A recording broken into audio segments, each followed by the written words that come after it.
Lumitaw sa eksena ng Iran ang barkong multo na konektado sa lihim na operasyon ng Estados Unidos. Ngayong Sabado, ika-9 ng Mayo, 2026 ang paglitaw ng MV Ocean Trader malapit sa Diego Garcia ay nagdulot ng matinding alarma dahil ang ganitong uri ng barko ay hindi basta-basta lumilitaw ng walang dahilan. Namataan sa Caribbean ng Ocean Trader habang lumalakas ang aksyon ng Amerika laban kay Maduro at dumarami ang militar sa rehiyon. Ayon sa mga eksperto na nakausap ng Task and Purpose, ang barko ay tirahan, sentro ng command at base ng espesyal na puwersa habang mas mababa ang profile kaysa sa mga destroyer at barkong amphibyo. Ipinakita ng satellite images mula sa mga analista ng open source intelligence ang barko na nakaangkla sa atol katabi ng ibang barkong militar ng Amerika sa isang estratehikong base sa Indian Ocean. Ikukuwento ko na sa iyo lahat ng yan, pero ngayon siguradong gugustuhin mong nakasubscribe ka sa channel para hindi ka mahuli sa balita. Para manatiling well-informed, may real-time na impormasyon sa pinakamagandang kalidad ng pamamahayag na nakita mo na. Pagdating sa kredibilidad, si Milson Alves. Noong Setyembre 2025, kinumpirma ng Komando ng Transportasyong Pandagat ng Militar ng Estados Unidos sa Task and Purpose na nag-operate ang barko sa Caribbean, ngunit hindi ibinunyag ng Komando ng Espesyal na Operasyon ang misyon. Iyang mismo ang kinatatanghihan ng barkong ito. Bihira itong makita at magsalita, lumalabas lang kapag gusto ng Washington magpanatili ng isang matinding opsyon na nakahanda ng hindi inilalantad lahat sa kalaban. Hindi pa opisyal na kinukumpirma ang ginagawa ng barkong ito malapit sa Iran, ngunit sa konteksto, ito ay paghahanda, pagpapakita ng presyon at kakayahang mabilis tumugon. Ang Ocean Trader ay nakita sa Diego Garcia, isang base ng Estados Unidos na ginagamit para magpakita ng lakas sa Indian Ocean, gitnang silangan at mahahalagang ruta. May daungan, paliparan at magandang posisyon ang lugar para suportahan ang operasyon sa iba't ibang direksyon. Hindi ito baybayin ng Iran, pero malapit ito para ihanda ang mga espesyal na asset ng may proteksyon at ligtas na distansya. Malinaw ang mensahe, hindi lang umaasa si Trump sa aircraft carrier, destroyer at fighter jet.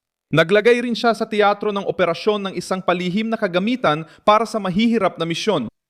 Ang koneksyon sa misyong nuklear ay lumitaw dahil lumampas ng alitan sa harang pandag at umabot na sa pinakapuso ng programa ng Iran. Ang panukalang tinalakay ng Estados Unidos ay nangangailangan na wag bumuo ang Iran ng sandatang nuklear at itigil ang pagpayaman ng uranium nang hindi bababa sa 12 taon. Kasabay nito, iniulat na patuloy na itinuturing ng Washington at Israel na pangunahing prioridad ang pag-alis ng pinayamang uranium mula sa Iran. Nananatili pa rin sa Tehran ang mahigit 400 kilo ng uranium na halos umabot na sa antas militar at bahagi nito ay nasa sensitibong lugar matapos ang naunang pambobomba sa mga pasilidad nuklear. At dito, nagiging mabigat ang sitwasyon. Kung tatanggihan ng Iran na isuko ang material, kung susubukan itong itago ang bahagi ng inventaryo, o kung gagamitin ito ang uranium bilang panakot o pang blackmail, ang Ocean Trader ay lilitaw bilang isang kasangkapang ginawa para bigyan si Trump ng opsyon. Ibig sabihin, inihahanda na ng Estados Unidos ang landas na lagpas sa karaniwang diplomasya. Maaring suportahan ng barko ang pagsagip sa mga piloto, pagmamanman, mga tumpak na paglusob, proteksyon ng mga espesyal na grupo o mga aksyon para mabawi ang sensitibong materyales. Naging mas apurahan ang krisis. Bakit? Habang lumilitaw ang barko sa Diego Garcia, nagpapatuloy ang mga labanan sa Golpo. Ayon sa Reuters, nagpalitan ng putok ang Estados Unidos at Iran sa paligid ng kipot ng Hormuz. Iniulat ng UAE ang mga pag-atake ng misil at drone mula Iran. At sinabi ng Washington na tinamaan nila ang mga sasakyang dagat na konektado sa Iran na nagtangkang pumasok sa isang pantalan ng Iran.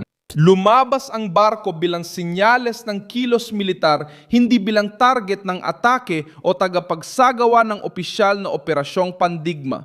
Sa mga sabayang palitan sa Golpo, gayunpaman sinabi ng mga opisyal ng Iran na binanggit ng Reuters na isang tao ang namatay, 10 ang nasugatan at 6 ang nawawala matapos ang isang pag-atake ng Amerika laban sa isang komersyal na barkong Iranian.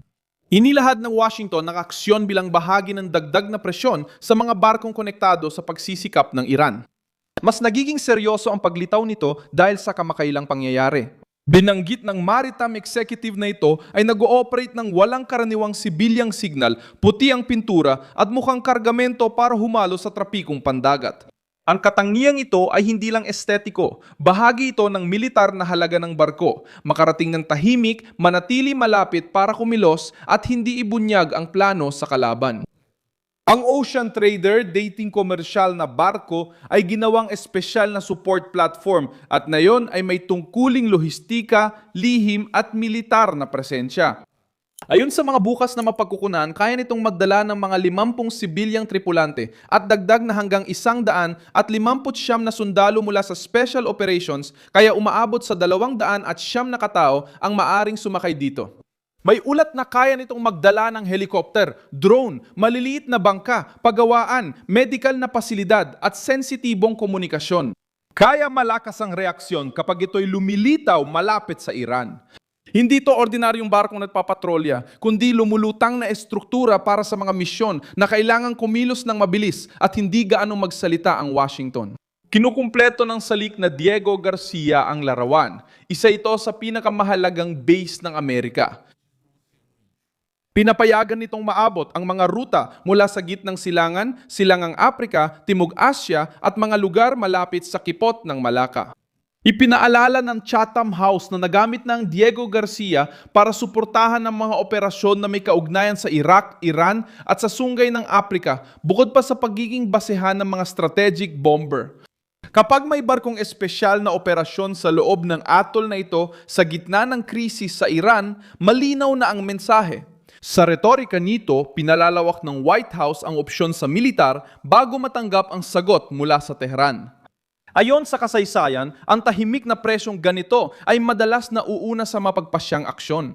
Bago ang operasyon laban kay Osama Bin Laden noong 2011 pinagsama ng Estados Unidos ang intelihensya, lihim, mga helikopter at mga espesyal na puwersa upang tamaan ang isang sensitibong target. Nang hindi ginagawang pampublikong anunsyo ang lahat bago pa man.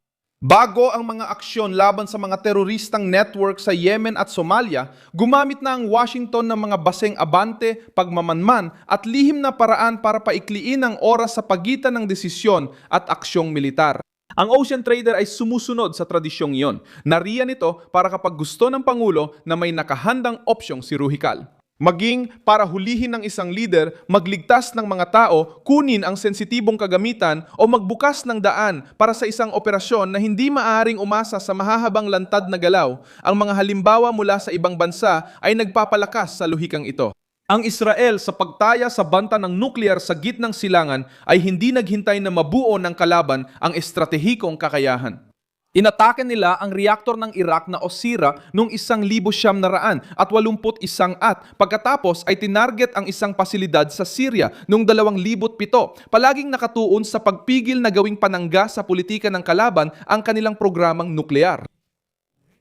Ipinakita nila sa mga operasyon ng pagbawi at proteksyon ng malalayong teritoryo na ang lohistika, hukbong dagat at espesyal na puwersa ay maaring magtakda ng kahihinatnan ng mga krisis kahit malayo sa sariling teritoryo.